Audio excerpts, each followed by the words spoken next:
I'm going to try this again. This is like our fourth attempt. But it's only been 17 minutes. We haven't lost a whole lot of time. We've still got 90 minutes. So I'm not worried about it. That's plenty of time.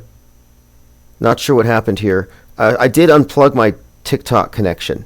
Somebody suggested that I was pushing a live link to a dead TikTok account. And I don't think that's the case. I think it's just gremlins. I believe in gremlins. All right, looks like we're back. Joined by Michael Cervantes, Michael Schwab.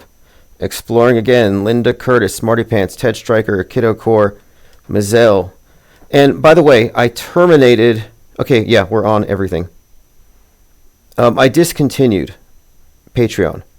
And in case you're wondering why, it's because we no longer need the training wheels.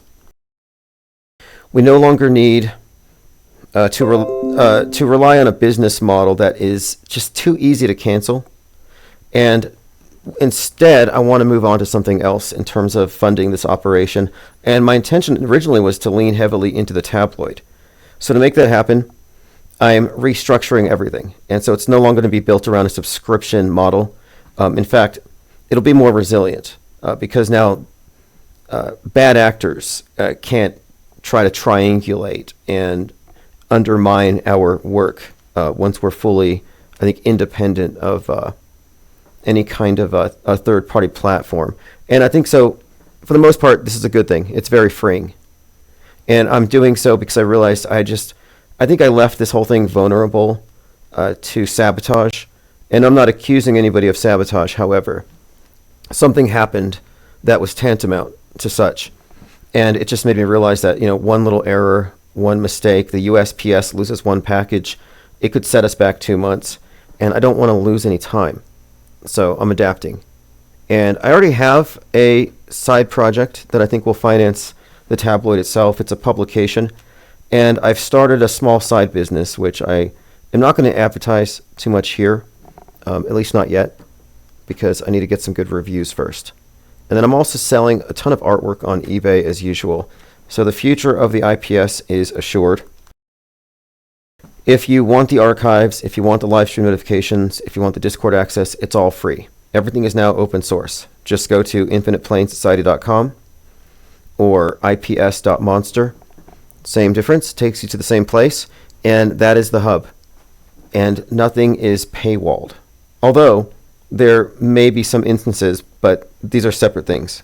For example, books, PDF, previews, etc. About 2 weeks ago, I distributed I released for $1 a PDF for Lie World, which is my next book, and I'm waiting to put some illustrations into it before I publish it in paperback. So I don't think we need to rely on any third party from here on out. And also this makes it very clear that we can't really be canceled. You can't pull the plug on us with YouTube or Patreon or anything for that matter. So moving forward, I think everything should proceed according to plan. We already have the IPS Deep Dive #1, and I was looking at the stats on it, and it's been viewed more than 5,000 times. I already have #2 scripted. I'll be releasing that one or recording it likely on Monday, if not sooner. Right now I'm working on a music video, which I haven't said too much about. I'm just going to surprise everyone. The musician sent me a track, and he suggested that, by tomorrow evening, I'll have the full version. But I've been working on the artwork and the animation, and I'm primarily using Sora TV, which, if you're familiar with it, it's the AI generator that does the text to video. And I've had a ton of practice. Now, this is weird. My laptop with the audio encoders just shut down. It says, your device ran into a problem and needs to restart. We're collecting some error info. Then we will restart for you. Things have been very glitchy, like the simulation's mad at me or something. So let's move on to the list of things, the IPR points of interest. If something here sounds interesting to you, just wave your hand and we'll go to it. Musk's exploding 33-story tower. Now, have you all heard the headlines or read the headlines, heard the stories about space junk affecting flights airplanes having to dodge space junk. You see where we're at and who the finger is pointed at. And I've made this correlation for a long time. Musk, space junk, mind junk. So just to reiterate that, Elon Musk's space and mind junk. And I posted this one on the 17th. So right after this thing happened. So listen to this. Musk is the leading source of mind and space junk. Between X and SpaceX, he single-handedly has imperiled cyberspace and outer space. This is part of his world stage role. He's a living example of why rich individuals threaten the collective by their very existence.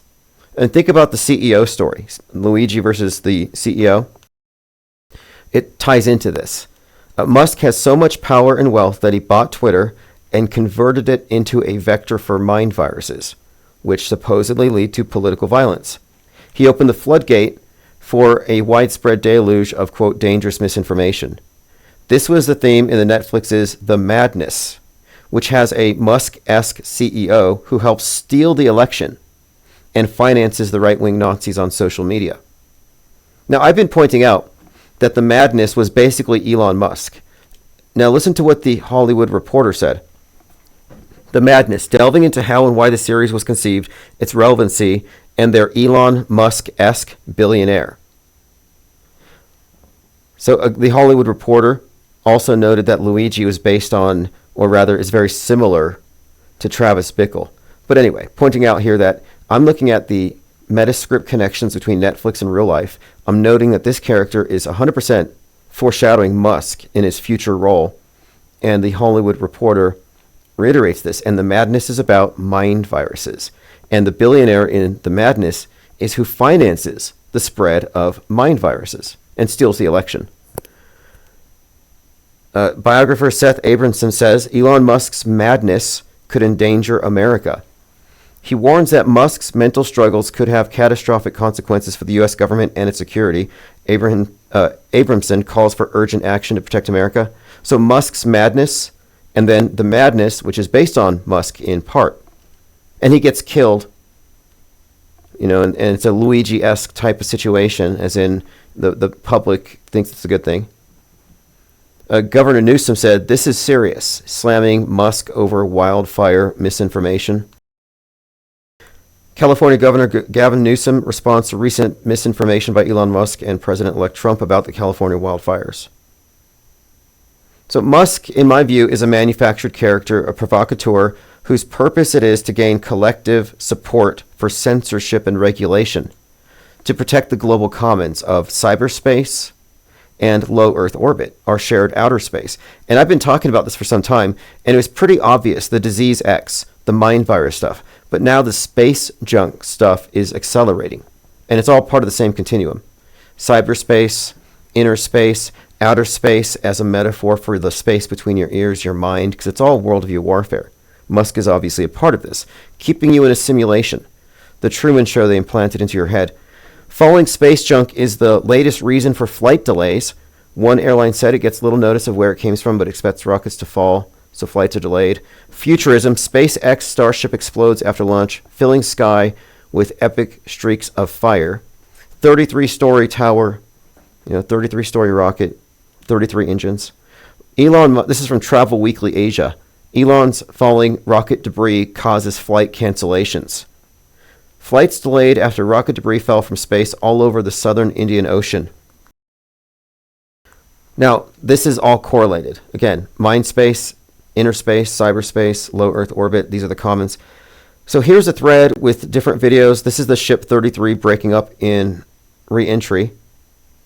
And I've noticed some kind of Christian doomsayer conspiracy theorists believe that this is all symbolic of the fallen angels, the 33% who rebelled, and that we're seeing the fallen angels arriving in time for the inauguration. I've seen that.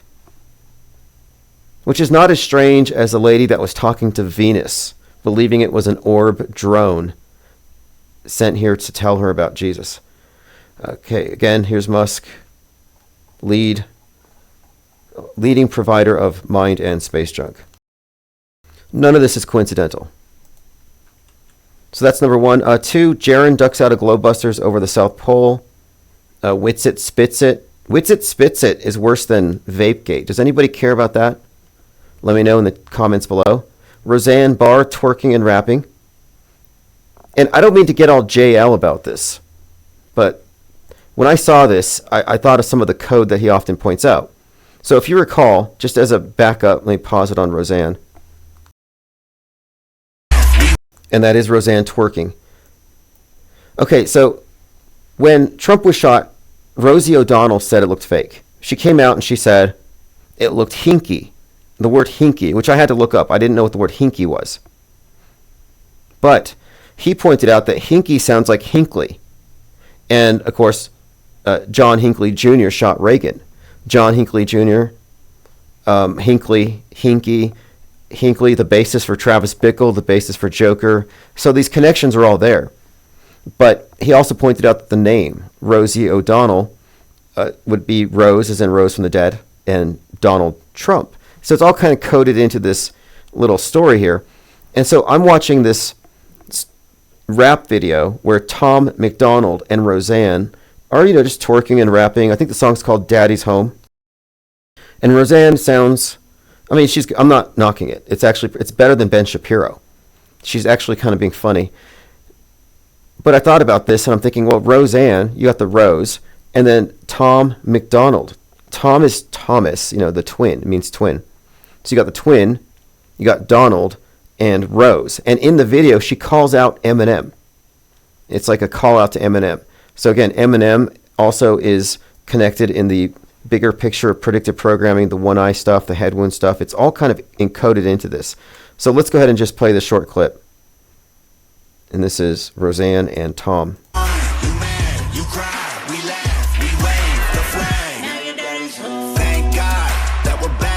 Take another 4 years. That's a wrap. I can take a bath in your tears. That's a fact. You got lipstick all on your beard. Okay, there you have it. Weird timeline. 2025 is just off to a great start. Lean Dion is hand waving for Witsit Spits It. Okay, let's look at Witsit Spits It. I think it's worse than Vapegate. I didn't want to go here, but I thought it was unusual that someone had said that before the trip to Antarctica was brought up, he was crowdfunding to have NASA audited. But then that kind of went away. And then here he is going to Antarctica. And I'm like, well, what happened with that money? We speculated that maybe he was financing a secret vaping addiction. But whatever the case, something else was going on at that time. And it was shared here. Again, this is Witsit Spits It. It gets pretty bad, and I'm just going to play a short clip here because I think it is relevant to our conversation. But what I think is interesting is that he would advertise it as, oh, come on, guys, it's only $3 a day or $11 a day or $33 a day. And that's in his own words, as you can see here in his... Now, this is a video from Flat Earth Banjo. I don't know who he is. I've heard Jaron rant about this guy. He doesn't believe that the Antarctica thing was legitimate or real. And I think this is the video where he claims that he sees lines on the screen. So it's really intriguing. Like, this is like moon landing conspiracy theories all over again. But here's where Witsit Spits It gets its name here. And it's pretty bleak, but I'm just going to play it. This is bad stuff. Of all this that, shout out to Yasuke for bringing this to my attention. But apparently he was arrested right before he started pushing all this life reset stuff. He was arrested for battery, for spitting on his wife. In the notes it says that she grabbed his wrists and he spit on her. There was an order of no contact filed by her on him. And, her being a therapist and him being, life coaching, trying to do relationship advice on people was pretty ridiculous. I think, people should know what they're getting into. If this is the type of businesses they're trying to run, maybe they should try practicing what they preach. Okay, so now this meme makes sense. I've been seeing this meme of Witsit on the Haktua girl. And now it makes a bit more sense. I was like, what does that mean? I know it's funny, but I don't get it. Now I kind of get it. So there you go. I hope you enjoyed that answer. I mean, I don't know what to make of it. I just think that people have their reasons for not trusting this group of characters. All right, let's move on here. Brandon Biggs, who predicted the first assassination attempt on Trump, claims to have visions of a massive bomb attack during the inauguration. So Brandon Biggs claims that he had a prophetic vision in a dream where he saw Trump get shot at and his eardrum blew up. That's been debunked. It's been totally debunked. There's a number of videos that break down how this guy works. It's a scam. It's what you would consider, it's the Texas sharpshooter fallacy is how it works. You don't hear his misses. You only hear his hits. And he makes these vague hits. Like, there's going to be a rally. There's going to be people there. The sky is going to be blue. Nice weather. It's like, check, check, check. Wow, he nailed all these boxes. Well, no, he really didn't. And then you subtract the ones, or you should, the ones that he gets wrong. Those don't count against him. So he said that there was these big mountains in the background when Trump was shot. No, there's no mountains in Butler, Pennsylvania. So that couldn't have been right. But moreover, he deleted a lot of videos that would have shown that he was consistently wrong. And he was able to take a vague prediction and attach it to the event. Totally illegitimate. Piano says, we know and we've had enough of TFE. Yeah, I have TFE fatigue. I said it the other day. I said that I don't care at this point. I've become shape ambivalent as a result of people trying to tell me to take sides. It's like, I'm not taking sides. I'm a conscientious objector. Like, I'm not in the political horseshoe, and I feel like even acquiescing to this total model is setting my... it's premature. I've said this before. Flat earthers and round earthers are the same people. They really are. It's, I think, an error on both of their sides to assume they have the full picture. Mango says, my TikTok app says we don't have it. I never grew reliant on TikTok. Never cared about it. Never gave it the time of day. I uploaded one South Pole cartoon and they pulled my account, so I said, I'm done. Isabel Ann says, the revolution will be over TikTok after 3 days of no dopamine. Yeah, imagine if X went down. Where are people going to go for their doom scrolling? And I called this thing the PSYOP entertainment complex. I was on Fakeologist the other day, and I reiterated that the military-industrial complex is a fiction of the PSYOP entertainment complex. Refer to Saul Alinsky, Rules for Radicals, number 9. The threat of the thing is more terrifying than the thing. So we live with these threats, but not the actual things. And the things don't exist, which is the thing we're pointing out here. But regardless, I think we're looking at a situation on the 19th, very PSYOP-rich environment. We live in a PSYOP. It's really remarkable if you really look at just how utterly plugged in people are to the daily drama. It was drones, then it was fog, then it was fires. What happened to the fires? Everything gets pushed by the next thing and the next thing. And there's just so much fake news that you can't even... fake news from the alt media where it's just complete fabrications. In fact, I saw this series of rumors by a number of channels where it's a form of engagement farming to make claims that a source close to the Trump White House or a source close to Trump says, we have to get away from the reliance on second hand, third hand. Stop treating the screen like a window and recognize it for the filter. Let's see, Zombie Trump, Daily Star. So this is from Daily Star. They put out this bizarre, and they refer to him as undead and as a hologram. Very strange cover art here. Like The Walking Dead. This is the Star. It says, this is insane, actually. He might eat you, is what it says. It's not bad, and Trump is walking by as a zombie. I don't know what to make of it, but I take note of the big picture and what's being communicated as like a concerted message. And this death resurrection theme is what we're focusing on.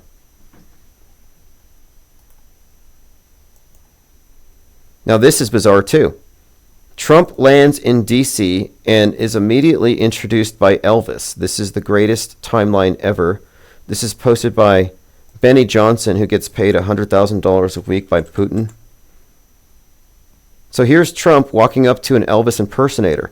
What's so strange about this to me is that Megalopolis, which is about Trump, Megalon, Mogalon, make Rome great again, it's pretty blatant. It's about Trump. And the Caesar character is Trump. But in the movie, they're celebrating Saturnalia, which is right before the new year. And Elvis is performing, wrapped in an American flag. Now, if you look on the screen here, there's an American flag right next to Elvis. And he's singing the song America the Beautiful, which was sung during Trump's inauguration by this Mormon choir group. We're talking about his first term. So this is right out of Megalopolis, is what I'm saying. Just a heads up, because Megalopolis is about the fall of Rome. So is Gladiator 2, which just came out. These are highly relevant. Yep, wife just checked, it's down. Okay, TikTok is down. Yeah, what are they going to do? Yeah, that's an Elvis impersonator. And notice too, okay, you see the Elvis thing in the back? I mean, the words, this is from the comeback. After Trump was fake shot, after the Butler, Pennsylvania event, Trump goes to the RNC. And the first time he steps out, the first time we've seen him since he was shot, he's in front of a screen, and they call it this great comeback. And here's the screen. Let me pull this up here. And this is 100% based on Elvis's comeback special. So again, this is Trump after he was shot, so the comeback reference.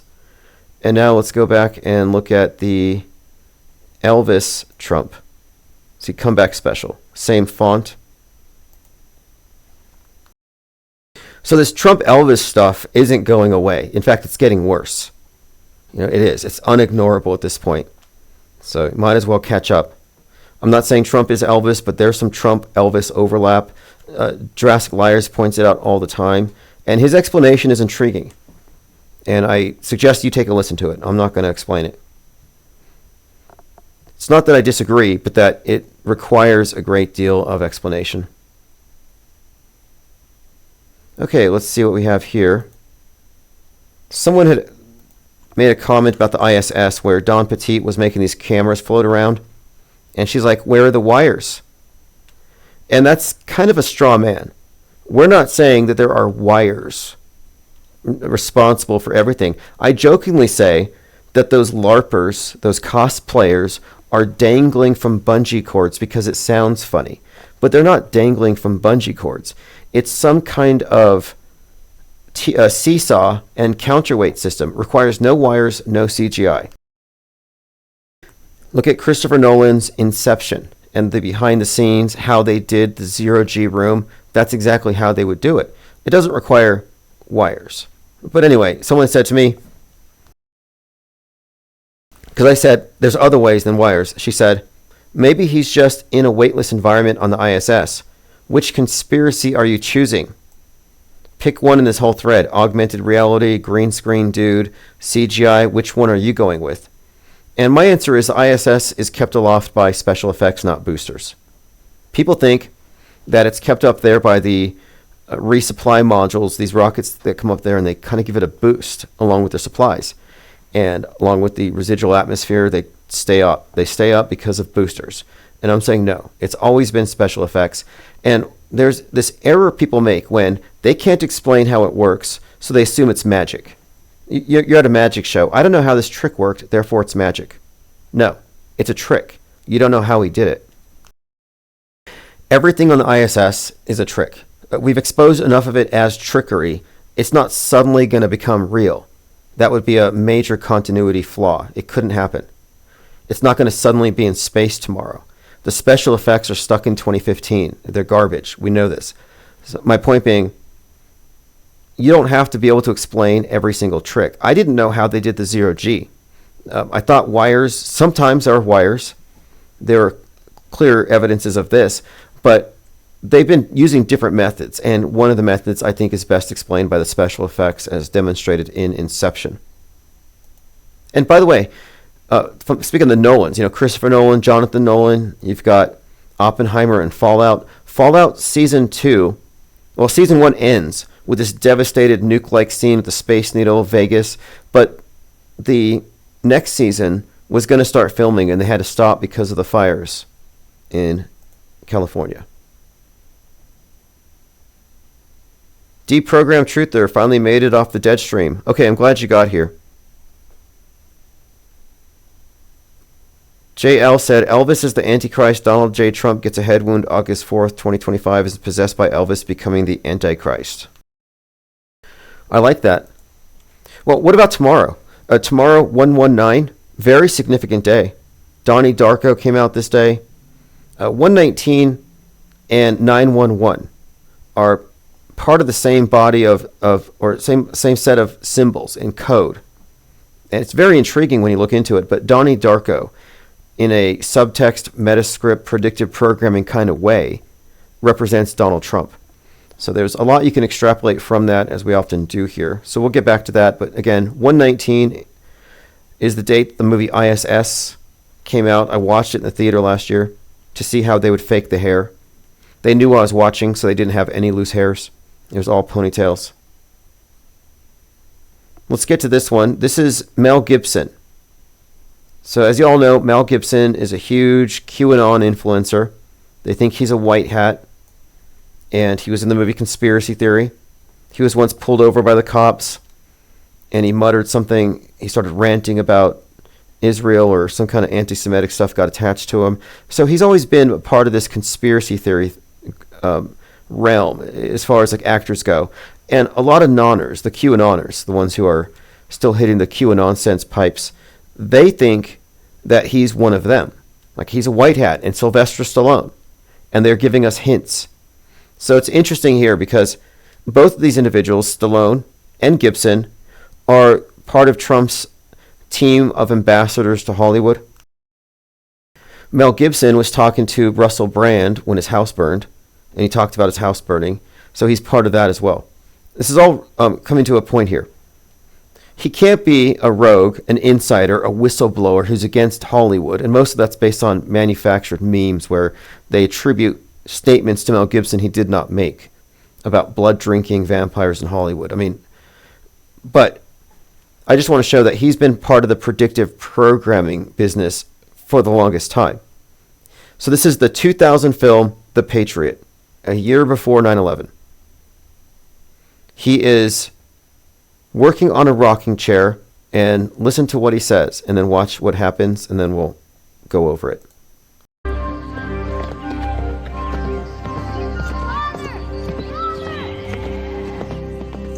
9 pounds, 11 ounces. That's perfect, perfect.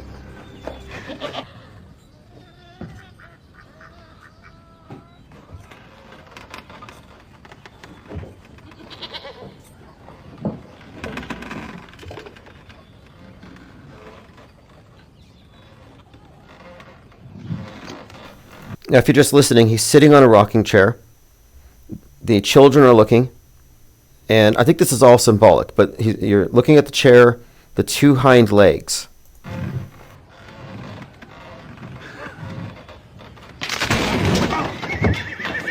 Okay, so what happened here? Gibson is weighing a chair, 9 pounds, 11 ounces. That's perfect, that's perfect. He sits on it, witnesses are looking. They're all afraid it's going to collapse, because apparently this has happened before. And then it collapses. After this scene, and this is The Patriot, the invasion happens and the whole place is burned down. And then reluctantly he has to go back and fight again.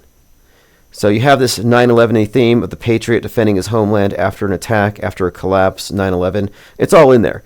So I'm just pointing it out that this too would suggest that Mel Gibson is not some random whistleblower white hat, but that he's part of the big program. I got an interesting comment from Isabel Ann. New De Niro movie, March 21st, The Alto Knights. He gets a head wound and survived. He plays two characters, twin characters. Now he's also in Ground Zero, where he plays a former president. And then it happens in the midst of some major cyber attack. So De Niro playing a former president, De Niro playing the senator that gets shot during the xenophobic rant, De Niro playing the shooter of the president in that Scorsese film Taxi Driver, the basis for the Joker, where he gets shot. So De Niro's very much representative of Donald Trump. So the head wound thing, highly significant. It all goes back to Travis Bickle, and when he puts the hand to his head at the very end, that iconic scene, which was referenced by Lady Gaga's character in Joker 2. Which is interesting, because that reference would only refer to Taxi Driver. Jennifer Reeves, Mel Gibson was on Joe Rogan. Yeah, he was on Joe Rogan, and then another point, they have him talking to Russell Brand about it. But anyway, these celebrities get in front of these big psyops. You know, Steven Gutenberg fighting the giant lava-spewing tarantulas, moving cars, except for the electric cars. And of course, because people leave their keys in their cars. Joe Santos says the 33rd Commanders going to the championship playoff for the first time in 33 years. Yeah, lots of 33s. The 33-story building that blew up, the rocket with the 33 engines. What's up with that? Sylvester Stallone had a pyramid scam, so he's not to be trusted. I haven't heard of that. But Stallone's relevant, too, because recently he mentioned the Resurrection AC, the gym where Rocky was fighting, and the iconic scene. So Rocky, and then I think it was something with... it was an old church turned into a boxing ring. And he described how Trump is a mythological character and how he loves mythology. But Stallone is a piece of this puzzle, too. He was also in Demolition Man, predictive programming for 2020. If somebody's involved in a movie that is part of the body of what we would consider to be foreshadowing for future fake news events, then they're fully integrated into the system. There's no way they're rogue or they're on your side. They're either mindless puppets and therefore not worth following, or they're insiders and you shouldn't follow them. Busy56 says the Patriot Act followed 9/11. Exactly. Isabel Ann says he was in conspiracy theory released on 8/8, the Maui fire date. Yes, exactly. And that's really what they build this caricature of the tinfoil hatter. Like, what's up with that caricature? I don't know anybody who lives up to that. It's the normies who are paranoid. Okay, moving on. Trump confirms his inauguration will be held indoors. So what are they setting up here? He says, I don't want to see people hurt or injured in any way. He says they will open the Capital One Arena for Monday for the live viewing, but everyone will be safe, make America great again. So here's what he's basically saying. January 20th can't come fast enough, but it is dangerous conditions for the thousands of people, law enforcement, first responders, police, canines, and horses. And he says, I've ordered the inauguration address to be delivered in the Capitol Rotunda as was used by Reagan in 85. We will open Capital One on Monday for live viewing of the historic event. And I think he said something else about how the ticket is just a commemorative token now. But, yeah, what does this mean?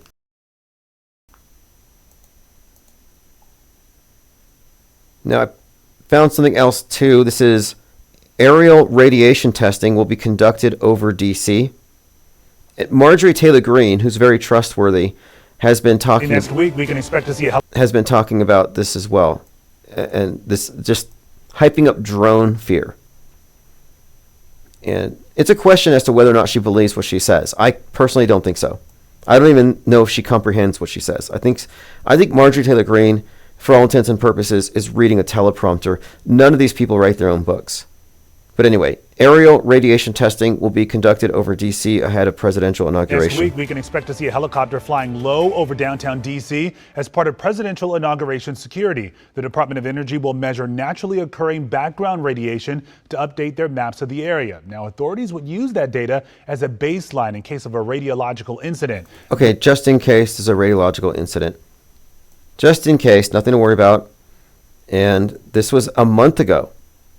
So this was just around the time the drone hype was going in, but it wasn't, I don't know. I mean, in New Jersey, they said that there was something that they were looking for. People were claiming radiation sickness from drones. Now, we had a lot of conversation with fakeologists about 9/11 and simulations.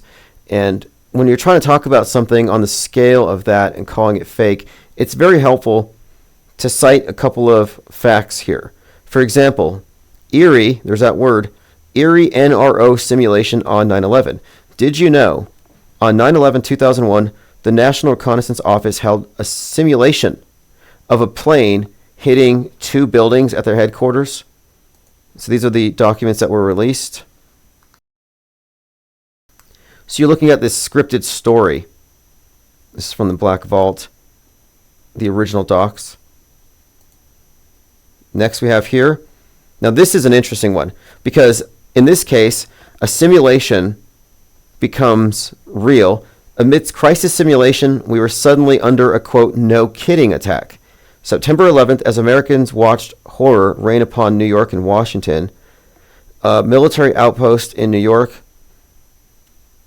in the Northeast Air Defense Sector operators were doing war games, basically. Vigilant Guardian, an exercise that posed an imaginary crisis to the North American air defense outposts nationwide. It would run all week. So they had these NORAD drills, and then it became real. That's the whole thing here. It says, at 8:40, Deskins noticed that the senior technician waved his hand, and they said that a plane had been hijacked. And she said she thought it was part of the exercise, and they all did it first. American Airlines Flight 11 headed towards LA. It veered off course. But it goes on to say how all of a sudden the drill became real. Now, I'm pointing this out because there are so many of these that it explains the closed movie sets. Like, how do you close a movie set? How do you keep people who aren't involved there? Well, you have to have something previously scheduled, something staged there. And then this is an interesting point, too. It talks about the numbers of people involved. Tripod had hired 1,000 police academy cadets and fire department trainees to play the role of terrified civilians afflicted with medical conditions, allergies, and panic attacks. And guess who was there in attendance, or who was supposed to be there? Mayor Rudolph Giuliani, fire commissioners, police commissioners, FBI, and FEMA. That was Operation Tripod Bioterror Exercise. See the NRO stuff, Vigilant Guardian, Global Guardian, 1,000 people with Operation Tripod. It says, when the attacks began, Operation Tripod was canceled. And one point I brought up in this fakeologist conversation was that if it were a real terror attack, a bunch of actors, a bunch of crisis actors could have been killed. Like, think of the irony of this. They're doing a drill for something, and then it really happens. And all the people faking like they're victims really die. It would be like doing a mass casualty shooting drill, and it really gets shot up. Like, this doesn't happen in reality.